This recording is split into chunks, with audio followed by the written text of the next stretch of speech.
It's essentially a digital safety deposit box. The boy was entrusted to you, and as his legal guardian, essentially his mother, you not only allowed him to endanger himself, but you actually encouraged it.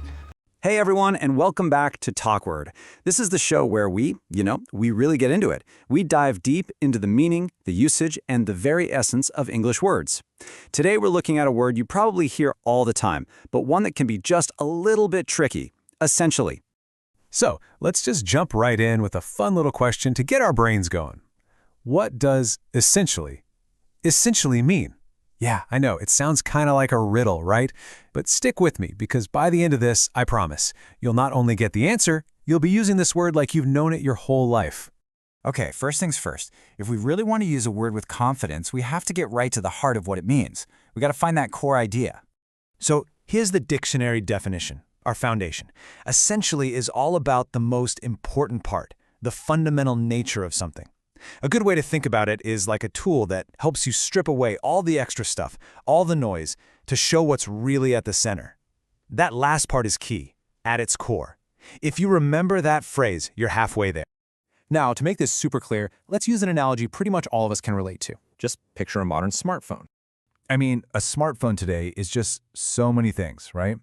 It's a professional-grade camera. It's a fashion statement. It's a portal to millions of apps for gaming, working, you name it.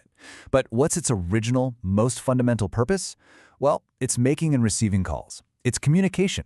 So we could say a smartphone has a ton of features, but it is essentially a communication device. See how that works? We just boiled it down to its very essence. All right, so we get the concept. The theory makes sense. Now, let's see what this looks like out in the wild. How does it work in actual, everyday conversation? Okay, here's a great example from, let's say, a work meeting. That project plan could be 100 pages long, full of charts and data and deadlines. It's super complex. But what's the whole point? What's its core goal? To grow market share. So, using essentially just cuts right through all that complexity and states the fundamental purpose. Simple. And it's not just for the office. Here's how you might use it talking with friends. You could go on and on about the cool spaceships, the crazy aliens, the huge explosions. But when your friend asks what the movie is really about, you get to the heart of it. At its core, it's a love story. Essentially is your way of signaling that you're about to share that deeper theme. Now, this is a spot where a lot of English learners can get a little tripped up. The difference between essentially and other words that seem kind of similar. They might feel like you can just swap them, but those tiny little differences, well, that's what gives your speech real precision. Let's break down the big one. Basically versus essentially.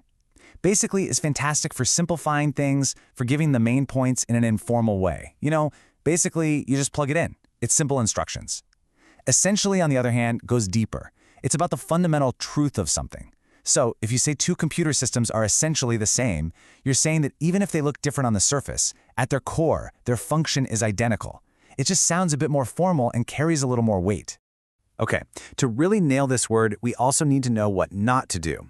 So let's look at a super common trap people fall into, just so you can sidestep it and use essentially like a pro. This is the big one. Essentially isn't just a smart-sounding filler word you can just toss into a sentence to sound important. It has a very specific job. Using it for a simple, obvious fact, like saying, essentially, the sky is blue, it just doesn't work. Why? Because you're not revealing some deeper, fundamental truth. The sky is just blue. So here's a super helpful little checklist you can run through in your head. Before you say essentially, just quickly ask yourself, am I actually talking about the fundamental nature of this thing?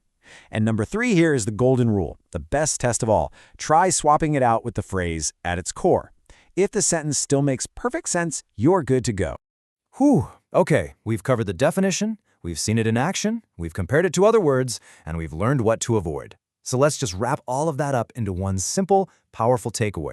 So here it is in a nutshell. You should use essentially when you want to cut through all the surface-level noise and just state the deep, fundamental truth of something. It's your go-to word for getting right to the heart of the matter. And hey, if you enjoyed getting into the weeds with this word and you want to explore more, you should definitely check out our mobile app. It's also called TalkWord. You can actually create your very own English word explanations, just like this one, with 2 friendly hosts to guide you. It's a really fantastic way to practice and make the learning stick.